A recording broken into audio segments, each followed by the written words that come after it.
lion that gets a spear in the shoulder or even just takes a rock to the face is a lion that might not be able to hunt effectively for weeks, which means starvation. Predators at the top of the food chain generally have very thin margins for injury, because injury means an inability to hunt, which means death.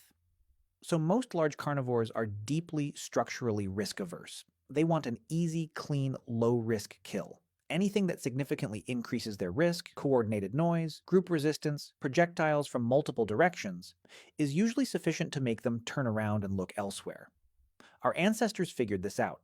Not through a board meeting, not through conscious strategic planning, at least not at first, but through the relentless filter of survival. The groups that stuck together and stood their ground were the ones that made it. The ones that scattered were not. Natural selection is an absolutely merciless teacher, but it does eventually get the lesson across. Now, let's talk about the thing that genuinely, irreversibly changed the game: fire. I know. You've heard fire was important 1,000 times.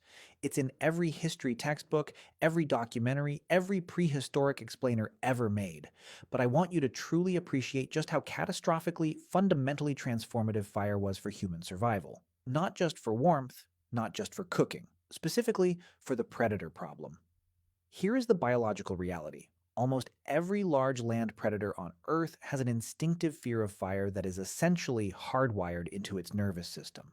This isn't a learned behavior, it's a deep, ancient evolutionary response. These animals evolved in a world where fire was a natural phenomenon, lightning strikes, volcanic activity, that they had no control over, no way to fight, and no way to predict. Fire was pure, uncontrollable threat. So when a predator encounters fire, the instinctual response isn't curiosity, it's retreat. Our ancestors figured out gradually that if they could keep a fire burning, they had something that no claw, no fang, no wall of rock could fully replicate. A boundary that almost nothing was willing to cross. Imagine being a leopard prowling in the dark, looking for an easy kill among a sleeping group of hominids. You approach.